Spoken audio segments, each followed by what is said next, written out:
Hello, everyone, and welcome to almost the very end of the Orphan's Tales. The second to last night, penultimate night. With my son, I always say the second to last bite is the penultimate bite, because of course I think penultimate is a word that you teach a toddler. That's a normal thing. So this is the penultimate bite of the Orphan's Tales. Yeah, it's crazy. We've been through all these nights, 43, so it'll be 44. God forbid it be 45. That will not do. So yeah, it's good to see everyone. Let me do my intro stuff so we can get that out of the way. You can find music based on these books at sjtucker.com, and I will definitely be playing Ship Full of Monsters tomorrow night. It has spoilers, so I haven't been playing it up until now. But yes, at sjtucker.com, and all of the rest of her amazing music, most of which has nothing to do with me, so you should be a fan of hers, just full stop, for her own sake. You can buy these books at any place that sells books, but I would request, if you care about such author requests, that you support your local independent booksellers rather than the big stores. The big store I mean. They will be fine. A lot of these small businesses won't. If you would like to support my local independent, it is printbookstore.com. You can find me on Twitter at Cat Valenti. You can find me on Patreon at Cat Valenti, where there is an epic tale of the domestic partnership of two of our chickens up right now. And you can subscribe to that. You can catch up with the archive at Cat Valenti Live on YouTube. And you can ask me questions after the reading, but dead air sucks, and this is your second to last chance, your penultimate chance to ask me questions. So think of them while I'm reading so that they can go up quickly. We did very well with that yesterday. There is a tip jar on my Instagram profile and my YouTube profile, and on my website at catherinemvalenti.com. These are absolutely free readings. You do not have to, in any fashion, tip me. However, if you were moved to toss a coin to your witch, it would be deeply appreciated, as everything is on fire for artists and freelancers, and publishing is on fire too. Thank you so much. I'm going to say the names of some people I've missed over the last couple of days with having missed nights and everything.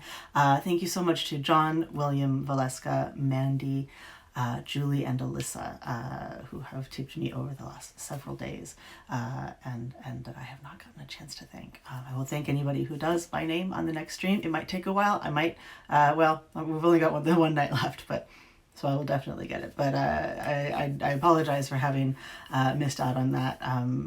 With missing days, my brain tends to get all jumbled. So yeah, I think that is everything. I'm not sure we know necessarily what else there is to say at this point. You guys always ask good questions that make me try to remember everything to do with this book. I see that SJ is on there. Hey, girl. And it's so, one of the things about The Orphan's Tales, when I wrote it, particularly as I was finishing the second book, was I kind of realized that I had been writing this autobiography without knowing it. People often like to ask authors who they are in their books, and the answer is, that's a dumb question. People ask that about Fairyland, and my answer is always that I'm the narrator. Like, that's who I am. I'm not September, I'm not Elle, I'm not any of that, I'm the narrator. Well, I'm the girl in the garden. I think The Orphan's Tales is probably the last time that I was really doing sort of secret confessional work that people didn't realize was confessional. And I realized as I was finishing the second book that it had been the same arc where I started this series. I was very alone in the world, and didn't have anyone to tell my stories to, and I was alone in my pretty garden, going slowly mad, and thought of as a demon by many people in my life. And by the time I was finished writing the second book, I was surrounded by community and chosen family and friends in the science fiction community, and it had been sort of the arc of my life of those years from 2002 to sort of 2006, when the first book came out. And so now not only do I revisit the time when I wrote that, when I was that very alone young woman, just looking for somebody to sit in the garden with me and listen. And also the girl who was touring with, well, we didn't really tour for Orphan Tales, but the shows that we did for Orphan Tales that became the Palimpsest Tour, performing with Suj and coming back to America and meeting people who had read these books and the sort of beginning of that life, which was such a lifetime ago, but was sort of the burgeoning of my whole world. So many of the people that I met then are still my closest friends. I've never, I don't use Tinder or Friendster or any of those things. I just write books and then I make friends off of them. That's all I know how to do in this world. And that's what the Orphan's Tales did. It very much went out into the world and brought me a family. And so I've thought about that a lot as I've been reading these books to you, as we are all so separate now. In the same way that, except it's enforced now, but in the same way that so many of us were separate in the early days of the internet, only being able to maintain friendships online, and now we can only maintain friendships online for a very sad reason. But there's so much symmetry going on now, and with this whole reading series and this book in this moment. So I just wanted to share those thoughts with you. The lipstick tonight, speaking of symmetry and serendipity, is Wonder. It's called Wonder Child. I had to put my glasses on to read even the bottom of the lipstick. It is Kat Von D. I did buy it before she lost her mind and became a crazy anti-vaxxer. I apologize for that, but it's called Wonder Child with an E, no less. So yeah, all right. Well, let's get into it. Let's get into the end game. Come on, dog ears. All right. There we go. The Pale Girl's Tale continued. We've got a farmer's bushel of time now, Sigrid, Eyvind said, settling into a chair with a grunt and a sigh. He sliced off the heels of a loaf for himself and spread it with the salted grease. And it's been near 10 years you've been making eyes at me and drinking my beer at the arm. Near enough to 10 years that you've been looking like there was something you wanted to say to me.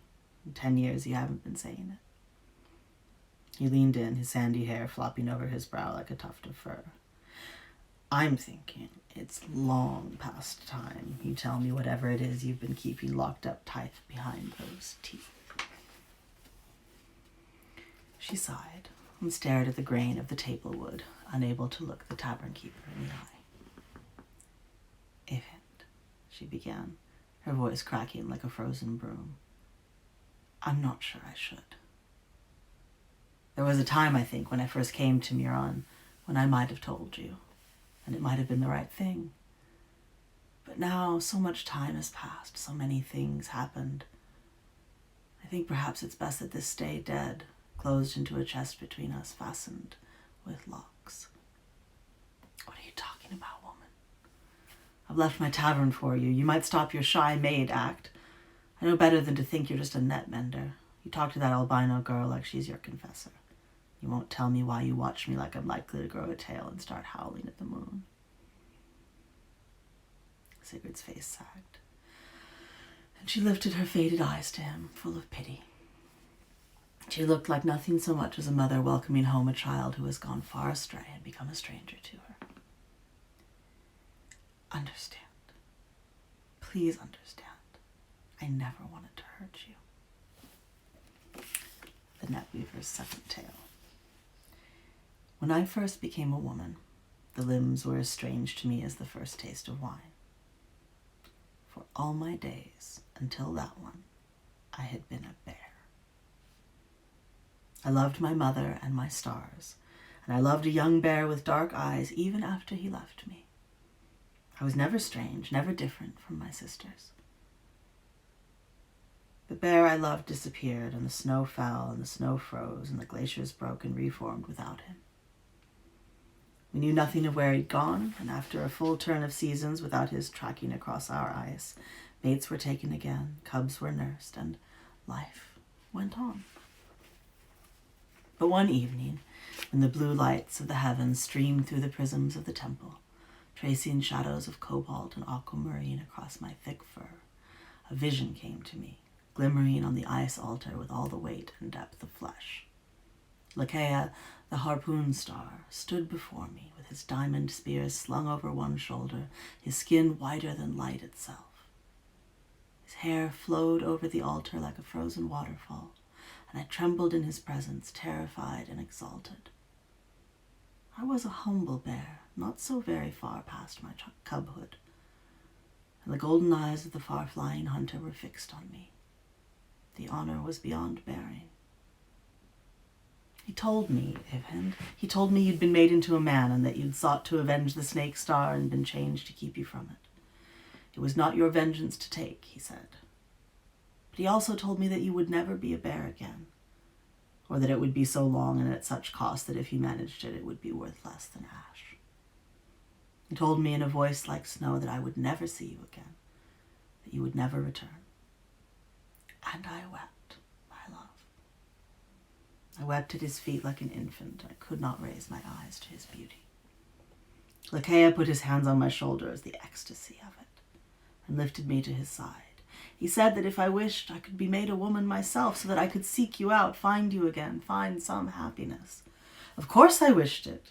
He drew for me a map on the ice, a map through the flows to a great wood at the othermost north of the world, where, he said, roamed a creature that knew something of trading skins. And he told me nothing else. Not how to find you, or how to stand still while something unstitched my fur and lashed skin in its place. Yet still I loved you, and I believed you would want me to come to you. I could not stand the thought of you in misery, separated from your kind. So I went into the far northern wilds, and I floated across seas so blue they chilled my bones, frozen trees encased in sheaths of frost. And I came to a wood more vast than any I had ever heard tale of, darker than caverns in its paleness, and deeper, white with snow, and terrible in its cold. I wandered in it. I became lost in it. Perhaps it was an hour, perhaps it was a year, perhaps it was 10. In the white, time is nothing, and I knew nothing but winter, the scent of it, tracking it to its source. I followed the smell of ice over pine, over holly berries, of snowshoes slushing through drifts. I followed until I came upon a hunched figure in a frostbitten vulture cloak, whose feathers had gone to crystal and frost. I lumbered up to its silvery form. "You came looking for Gassan," the hunchback said, "but I'm not him. I'm Gassan's girl, Umayma." I frowned as best a bear can frown. "You don't look like a girl." And indeed, she seemed a wolfish, feral young boy with a cowl carved from a vulture's head and leathery black legs with talons like a raven's. She stamped them in the snow and ground her pearly teeth one against the other. The wonder of skins is that one never need wear one's own face. You must be weary of yours, or you would not have come looking for Gassan and found me. Not weary, no, but I need another one. What sort? A human girl. Jemima pursed her lips. It's a hard one to come by. Girls guard their skins very well, but I do have one. She pulled a bundle the color of good honey out of a fat leather satchel and held it up thoughtfully. Where did it come from? I asked fearfully. I wouldn't want to wear a murdered girl's body like a dress. Jemima smiled and fluffed her vulture skin. A skin is a skin, but if you must know, the skin peddler's tale. The first thing I remember is the egg. My feathers were very black. Gassan told me, alone of all his children, he confided in me, even when I was so young the yolk still clung to my beak, that he had been born nothing but a bird. A crooked old crow who wanted better for himself, he said. The first time he changed skins, it was quite a surprise. He wrapped himself up in a snake's molting, and the molting stuck, like a coat grown suddenly too small to take off. His feathers were a shrugged-off pile of soot on the forest floor, and he never looked back. After a while, he began to seek out skins, and not long after that, he developed a reputation. By the time he died, he had not had to steal a skin in decades. Rich in skins, my father, which is all the wealth there is. Folk clambered to trade theirs over, and he always ran a brisk business. If a skin was troublesome, he could always get rid of it. If it was rare, he could always procure it. Some thought he was quite wicked. But in truth, he was no more or less than any other crow, enamored of bright new things and too clever to get them by the usual path. He taught me the trade. Most of his children were plain crows, dull as dandelions, but I was like him, he said. My heart was skinless, and therefore I could have any skin I wished. But I had no real desire to steal skins, as he did, and which he believed was a vital skill, as vital as reading to a cleric. He chided me, yes, called me weak of will, threatened to teach one of his other crow children if I could not sneak up behind that possum right this second and split it tail to crown. But I would not. A skin is a sacred thing, more intimate than mother and child, and I wanted to change. Of course I wanted to change, to be like Gassan. But I wanted each of those in whose bodies I nestled to desire the change as much as I did. I searched for a long time, asking this page and that potato farmer whether or not they would like to be a crow, and my father laughed each time they fled in terror or threw stones at me or politely declined to eat worms and leaves. But one day, as days will come, I met a girl in the forest, just the sort of girl black and talent creatures meet in the forest, young, ruddy-cheeked, bright of eye, too curious to take the usual path. "Hello," I called, hopping into her path. "Hello, old crow," she said pleasantly. "I'm not old at all, you know. Quite young, and my feathers have a lovely sheen." "They certainly do." "How would you like to wear them?" I asked, smoothing my voice into a hushed sweetness, like a pond lapping against its green banks. The girl considered for a moment, twisting her brown ringlets in her fingers. "I think I'd like that very much," she said softly. "I think it would be very nice to fly. The life of a milkmaid is dreadfully dull. One always hopes such opportunities will befall one in the forest, but more often than not one finds oneself an old grandmother with dragging dugs and a dewlap, her fingers numb from endless udders." I hopped closer. "Would you let me wear your skin in return?" She looked down at herself. "Oh, certainly, if you would not find it very plain, prone to dragging and dewlaps. It's a beastly body that way.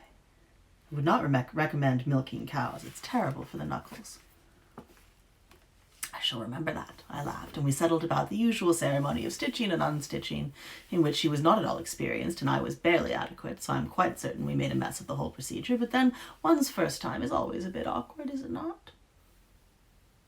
She was lovely. She smelled of milk and hay on the inside.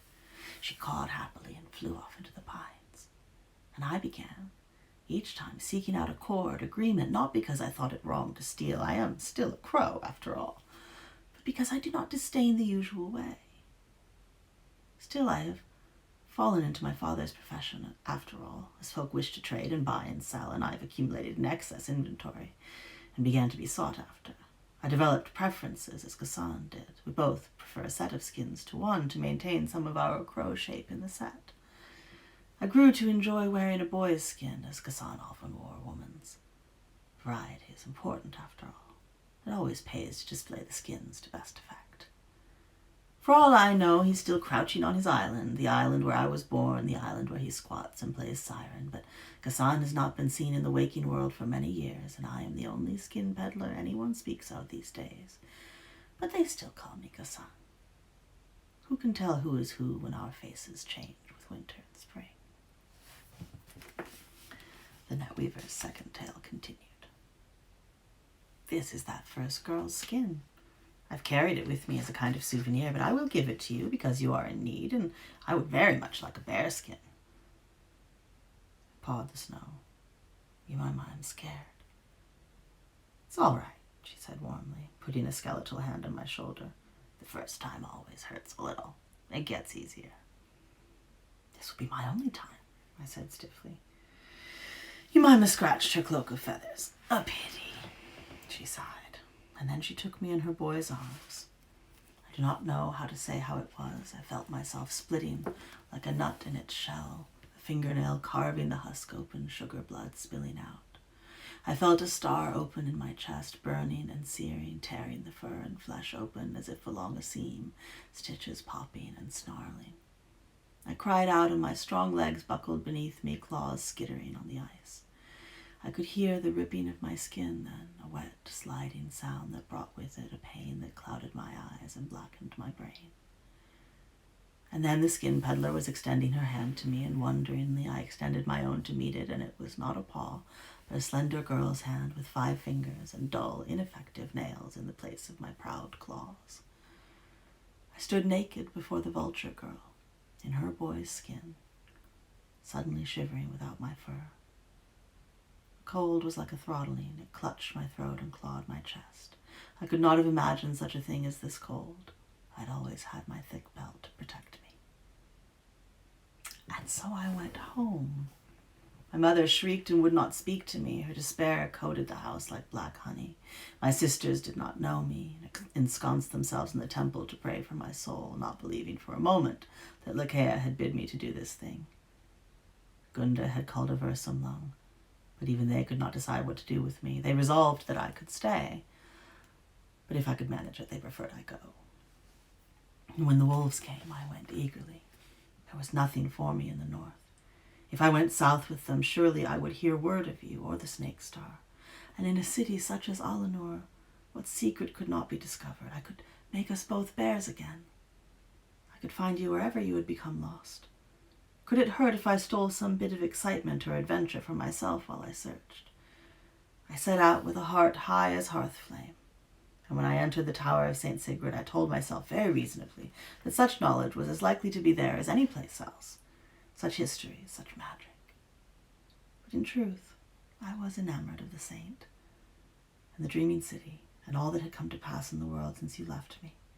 You were already becoming a distant memory, a childhood love. The world had cracked open and shown me wonders. I knew I could not close it again. I began to forget you, because I thought it best to forget. Another destiny awaited me, and it was not simply to be a bear wife fishing through the ice. The pale girl's tale continued.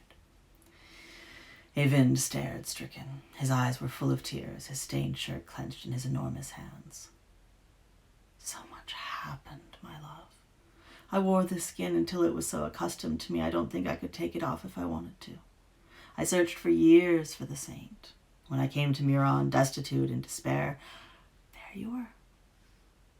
I know you in a moment. Of course I knew you. Then how could you keep this from me? He blurted, tears springing fresh and rolling down his great face. For years I waited for the change to come on me again so that I could be a bear again, return to the ice, return to you. All along you've been here and said nothing. You are cold, cold and cruel, Ulla. Sigrid passed a hand over her eyes. Do not call me that. It is not my name, not any more. This is my name. This is my face. I am not her. I am Saint Sigrid of the Ways. However you may wish it were otherwise. I set out to find you, but it was truly for this that I became human. This ship, coursing toward the beast that swallowed my goddess. This was my quest, not you. When I saw you, it only recalled to me all I had failed to do. If I had gone to you then and tended a tavern with you all those years, perhaps you would have been happy, but it would have put a lie to all my training, all my life since the skin peddler traded my flesh. It would have been the end to my story. So it would have seemed that I had done all I did only for a husband. It was not the end I wanted. I am not your goal, Eyvind. I am an arrow shot towards Sigrid, and I must find my mark. The wolf led me astray, don't you see? The wolf led me off the path that wound to you and into a place of whose jeweled mysteries I could not begin to tell you the first part. I am no longer Ulla. How could I dwell with Eyvind? The tavern keeper's body seemed to dwindle as if all the blood had run out of him. He put his head in his hands, his fingers in his thinning hair. My life has gone so far wrong I can't see it. I can't see the right for miles around. The Marsh King said I would be a man until a virgin was devoured, the sea turned to gold, and saints went west on the wings of henless birds. I believed the old stork. I thought it'd be a few years, no more. It went so fast. One day I was old and fat, and the sea was still grey. I told a boy the story once. It seems like ages ago. Thought it would help to tell someone. That it might hurry things along. But I couldn't tell. Not one day did I even think on it, that my love was here, swilling beer in a dark corner. You should have told me, Sigrid. I took a deep, hitching breath. If you are not my goal, what is? I'm sorry, Eyvind. Truly am. None of this is how I meant it to be. I wanted to greet my captain young and beautiful. I wanted to be her savior.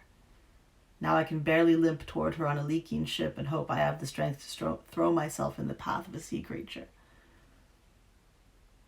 In the corner of the hold, Snow wept silently, her tears wetting the wood of the softly rocking ship. The silence between Sigrid and Eyvind was thick and dark as eel flesh for days upon nights. Snow hated the sound of it, the echo of it in her ears. She was relieved as an ox without its yoke when Grog upended the last of her rum barrel into her blue mouth, belched forcefully, and bellowed, "Shell off the port side!" So it was. Snow could not breathe for her terror as the shell grew in size, black and green and blue and slick as a beetle's body. Black and green and blue as the sea careening off its dome. Its beady, baleful eyes crested the water, blinking their translucent eyelids in the dim sunlight. Grog put on a face of boredom, but beneath the brine, the pale girl could see her tail trembling. Sigurd's face was contorted in fear and ecstasy, and she was gripping Eyvind's hand with all her strength. Whether trying to keep him at her side or anchor herself to the ship, Snow could not tell. "Grog!" Sigrid called out, her voice high and strong. "Sail in, into the mouth!" The Magyar bolted upright in her tub, her violet tail thrashing. "Are you out of your mind, woman? I've gone this far, but knives or no, that's as daft as an empty mug." "It's all right," Sigrid laughed, throwing her head back, her hair streaming like a young girl's. "Hand in hand they'll come whistling home, the maiden, the bear, and the girl in grey." Snow patted the Magyar's shoulder, which glowed deep turquoise with fear. "I'll do it, Grog. It really will be all right. Probably. Anyway, the song says it will, and songs are usually right." She wrapped her slim fingers like candle wax around the wheel, and Grog lay back in her tub, her ample chest heaving. "Fanatics," she muttered, shaking a tattered green hand. The Ignace's mouth yawned open, and the sea rushed in and past the forest of ivory baleen. The tiny ship buoyed on its crest like a toy boat. The witch's kiss disappeared into the shadow like a lantern snuffed out. And we will finish tomorrow.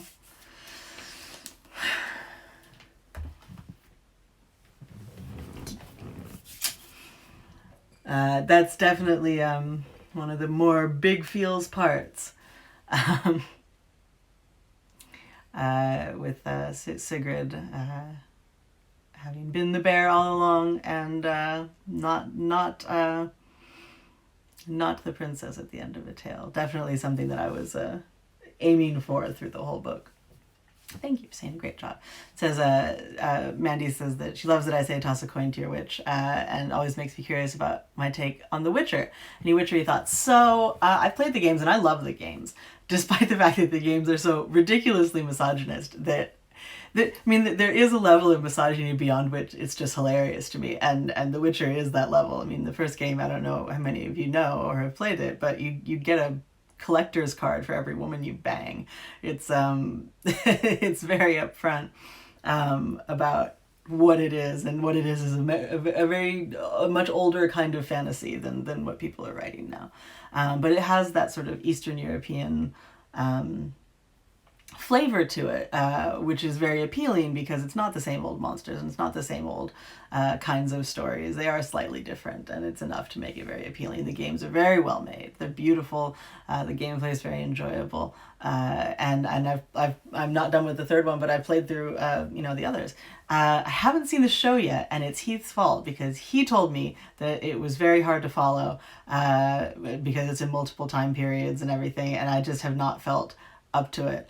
And up to trying to figure it out. And like, honestly, everything I've seen, just Henry Cavill looks ridiculous. And I'm not sure how much I want to see that kind of fantasy when I'm not playing a game. So I do intend to watch it at some point, but I've not been really motivated to that kind of fantasy where it's not even a metaphor that women are monsters. Women just are the monsters to be slain. I'm just, that's not really my thing. It is, but from the other perspective. So I'm not really sure. I'd have to be in a certain mood for it.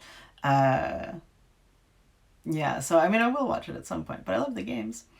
Henry Cavill, after what Henry Cavill said about Me Too, I stopped thinking he was attractive in any way. He's not a nice guy. He threw out the old, how are we even supposed to flirt with women now? But in like the absolute most Don Draper, Mad Men, like what world do you live in kind of way. And I did not enjoy the interview. So I'm off Henry Cavill. Let me scroll back here. And Grok should meet Shannon C, which many of Shannon and my characters would get along swimmingly. I've written a fairy tale mashup detective story. I wrote The Consultant, which is just a piece of flash fiction, but it was for the Amakuji project, which long before Patreon, I was doing Patreon except with no help from, it was just like a home-coded database and very homebrew. And I did it for 5 years, where I wrote a story every month and mailed it out to people in their real physical mailboxes. And so it was one of those stories. And I at one point asked permission to include some of the better Omokuji stories in a collection. So it's out there, and I don't remember which collection. Probably the ventriloquism. But I mean, the reason I wrote it is because a friend of mine called me up on the phone at one point and said, I need a fairy tale consultation. And like, that just sort of sparked off the idea of the story in my head. But yes, I do very much, I enjoy mashing up the manly genres with fantasy, which is what I did with Six Gun Snow White as well. And I'm doing a noir Little Mermaid late this year, so that should be fun. If it's in Bread, Wheat, and Dreams, it's in Bread, Wheat, and Dreams. I have no idea what's in the collections. They kind of merge together. The cover's by Kathleen Jennings, who's a wonderful, wonderful Australian artist. I haven't even gotten a chance to taste it. I haven't written any fairy tale stuff in a while. I've been kind of science fictioned for some time now, but it's definitely going to be a big year for short fiction for me.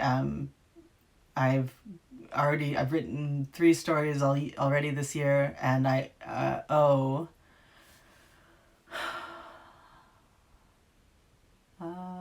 at least 3 more. And then there's my secret project that I'm not allowed to tell people about yet, but that there has been a secret clue for in every episode of this live stream series, which are technically kind of short stories too. So it's a big short fiction year for me. So probably one of those will end up being fantasy again. Return to my roots. Noir Little Mermaid. It's called The Sharp Grey Sleep. I've been planning it for a while, but as I referenced the other night, like that whole pregnancy and having a baby thing kind of shoved everything all around. So I'm just kind of racing to catch up now that my brain has returned. I mentioned the other night that I have oodles of siblings. Any other writers in the family? No. So I have 3 brothers and a sister. And I'm very close with my cousins as well. So there's 4 of them too. So the nearest brother to me is a chef at the moment, but he will be quitting to go into finance soon, which I do understand. It's a tough life, that chef's life, and he deserves to do something a little less taxing. And then the next one, and these are all half siblings actually. I mean, I don't consider that. They're my full siblings. I've known them their whole lives. I'm the oldest. But they are from different marriages, my parents' different marriages. So the next one in line is in the Coast Guard. He is a lovely human being. They're all lovely human beings. I adore my siblings. Next one in line after that is in construction. They all live in Seattle for the moment, but they're starting to diaspora again. So my Coast Guard brother is going to his next station, which is in Oregon. And then my sister is a retail manager. So no writers among my siblings. My dad wrote when he was younger. One of my aunts has made forays, but for the most part, I'm it for fiction writers in the family. I have a lot of brothers. And yeah, I mean, I don't know. It's a funny thing. I wish that some of the others were writers? I mean, not really. I'm a competitive person. We're all very competitive people. I think it's probably a great thing that none of us have the same job. So, well done to our personalities. But yeah, I love my siblings. I'm so grateful that we all have a good relationship now, and that as adults we like to be around each other, and it's all come out well. So that's a really nice thing. Doesn't always work out that way with siblings. But yeah, no, I mean, yeah. All the other thing is you have to realize is that I am the oldest. And I'm the oldest of my cousins, too. My parents were both oldest children, and they had me really young. So I don't even have any older cousins. I was the first child born in my generation. And so some of my cousins, I am a lot older than. That was not a well-constructed sentence for a writer. But I'm 12 years older than my sister. I have a cousin that I'm easily 20 years, but I think I might be 22 years older than. It's some of them. The age gap is significant. So who can tell what some of these people will do for a living? Yet, who knows? It is yet to be seen. The one that I think my youngest cousin. He's passion is stage magic. So there may be another performer / artist in the family, or there is, but we'll see if he sticks with it. Yeah, so there's a lot of us too. So it is hard to say when you are the one furthest along in life. What would be fun? A Fairyland themed tarot deck. Yeah, and I've thought about doing tarot decks for a lot of my books. For Palimpsest, there's actually I have cards that I made. Definitely would be really cool. I used to have time for those kinds of projects for my books, and now I just have so many books that I have to write that I don't have time for those kinds of things. But totally, people are welcome to design them. That would be amazing. Yeah. Any other questions? I'll do my outro stuff as you can think of other questions while I do it. So, once again, for legal reasons, this is not an audiobook of The Orphan's Tales. This is a play that briefly and temporarily will close tomorrow night. You can find music based on these books at sjtucker.com. You can buy copies at your local independent bookseller, and if you would like to support mine, it's printbookstore.com. You can find me on Twitter at Kat Valenti and on Patreon at Kat Valenti, where you can subscribe and read many exciting things this month. But today, an epic story of chicken love. You can catch up in the archive on YouTube at Kat Valenti Live, and you can put a coin in my tip jar on my Instagram profile, my YouTube profile, or my website, which is katherinemvalenti.com. You are not required to, but it would be deeply, deeply appreciated, as you know why, because it's terrible being an artist right now. So yeah, I think that's all. That's everything. Valentiverse. Yeah, no, Valentiverse Tarot. It would be amazing. I can't draw for shit, so I can't do that stuff. But like other people, that would be awesome. Other people should do it. Fairyland has the cutest death. Fairyland's death is definitely super cute and adorable. Yeah, I like my death in Fairyland. Um, okay, guys. Well, I will see you for the conclusion tomorrow night at 8:30 p.m. Eastern Daylight Time. Same fairy tale time, same fairy tale channel, and I will metaphorically hug all of you then when we close this out. I still haven't decided what we're going to do about the second book, but I'm definitely going to take a couple days off either way to sort of think about it and see what the shape of the world is. There are a lot of people still on lockdown. We are clearly just giving up here in Maine. So I don't know. I don't know what the answer is, but we'll see. I love you all. Thank you so much for sharing these nights with me.